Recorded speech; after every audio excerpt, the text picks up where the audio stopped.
नमस्कार दोस्तों, आज डुमरी के विधायक जयराम कुमार महतो जामताड़ा जिला पहुंचे हैं और वहां पहुंचकर बच्चों को संबोधित किया है। बहुत सारे ऐसे बात कहा है कि बच्चों को जानकारी के लिए यह सब जानना बहुत ज़रूरी है और बहुत सारे लोग भी उस सभा में मौजूद थे। तो चलिए आज हम उस वीडियो को दिखाने वाले हैं दोस्तों, तो आप इस वीडियो को जरूर देखिएगा लास्ट तक। चलिए हम वीडियो को स्टार्ट करते हैं। और आप करना ये आपकी जवाबदेही भी है। मैं तो कहूंगा कि जब आपको समय मिला है, जब आपको अवसर मिला है, तो किसी एक क्षेत्र में अपने आप को अव्वल जरूर करिएगा, क्योंकि अगर अपने आप को अव्वल नहीं करते हैं तो दुनिया आपको पूछेगी नहीं। अच्छा बताइए, तो चांद पे सबसे पहले कौन गया था? Neil Armstrong. दूसरे नंबर पे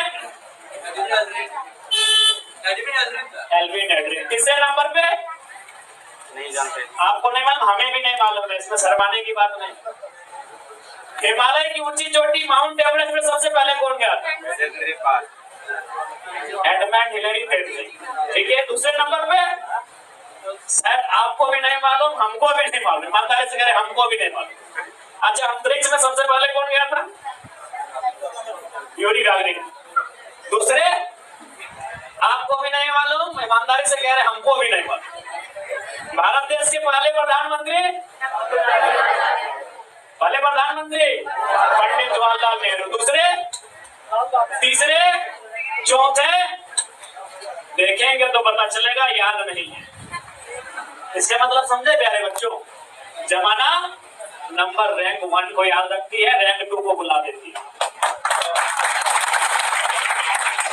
रैंक 2 को जमाना बुला देती है, जमाने की रीत है। अच्छा एक बात है, धोनी साहब से दूसरा कोई कारण नहीं है।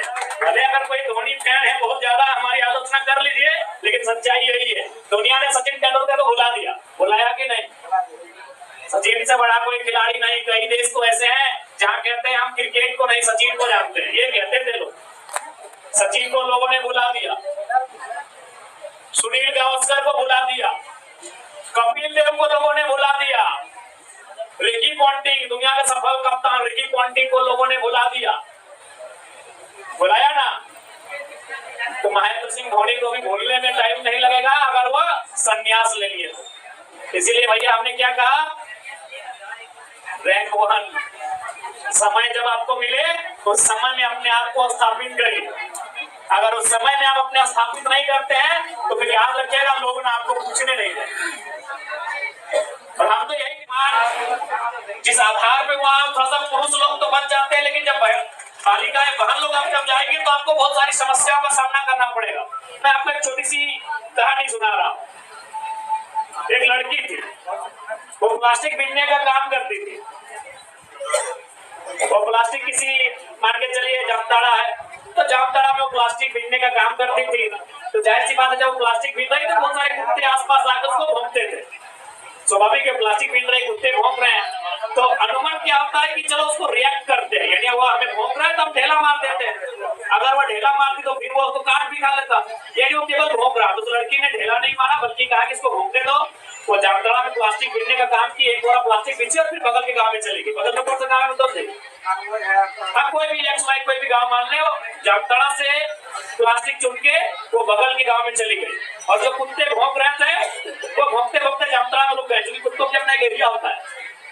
अब वो चली गई अगले गांव में, वहां भी उसके साथ वही हुआ। कुछ कुत्ते वो फिर प्लास्टिक बीनने का काम कर रहे थे, कुछ कुत्ते भौंके। फिर वो जब अगले गांव में चली गई तो कुत्ते फिर अपने बॉर्डर से वापस चले आए। फिर वो अगले गांव में गई, वही काम किया उसने, कुछ कुत्ते फिर आए, फिर भौंके। और फिर जब वो अगले गांव चली गई प्लास्टिक का काम बीनने के लिए, तो फिर वो अपने बॉर्डर से लौट आए। शाम होते होते उस लड़की ने बहुत सारी प्लास्टिक को एकत्रित किया, मार्केट में जाकर बेचा और 1000 रुपए लेके घर चली आई। तो इससे क्या हुआ कि अगर वो पलट के रिएक्ट करती तो वो कुत्ता शायद उसको काट लेता, और आज वो प्लास्टिक से 1000 रुपए लेकर घर वापस गई, ये नहीं हो पाता। तो ये इसका मतलब ये है कि जब आप घर से बाहर जाओगे, तो जब आप गांव से जाओगे तो गांव में कुछ लोग क्रिटिसाइज करेंगे। गाँव में क्या क्रिटिसाइज करेंगे, अरे इसके घर से तो आज तक कोई पढ़ा नहीं है, कितना पढ़ लेगी। लेकिन गांव वाले बुराई गांव तक करेंगे। अब फिर आप सीमा पार कर जाएंगे अपने प्रखंड में, तो फिर प्रखंड में 4 लोग चर्चा करेंगे, अरे इसके पूरे गांव से कोई आज तक पढ़ के नहीं आया तो ये क्या कर लेगी। अब उस सीमा को पार करके जिला में चले जाएंगे। जब जिला में जाएंगे तो जिला के लोग चर्चा करेंगे, अरे नारायणपुर जामताड़ा बहुत पिछड़ा हुआ प्रखंड है, इसके पूरे जिले से कुछ लोग नहीं कर पाए तो ये क्या करेगी। यानी उस लड़की की तरह आपको एक भौगोलिक एरिया में कुछ लोग क्रिटिसाइज करने वाले मिलते रहेंगे, लेकिन उनका एक बॉर्डर रहेगा। जो लोग गांव में क्रिटिसाइज करेंगे फिर वो शहर जाकर क्रिटिसाइज नहीं करेंगे, शहर में आपको नए क्रिटिसाइज करने वाले लोग मिलेंगे। तो आपको उस लड़की की तरह अगर अनसुना कर दिए, अगर रिएक्ट नहीं किए, तो लड़की 1000 रुपए लेके शाम को घर आ गई थी। अगर आप भी उनकी तरह रिएक्ट नहीं किए तो आप अपने फ्यूचर को, अपनी मंजिल को, अपने ड्रीम को लेकर गाँव वापस आओ। अगर आप रिएक्ट करेंगे, रिएक्ट करना मतलब उलझ जाना।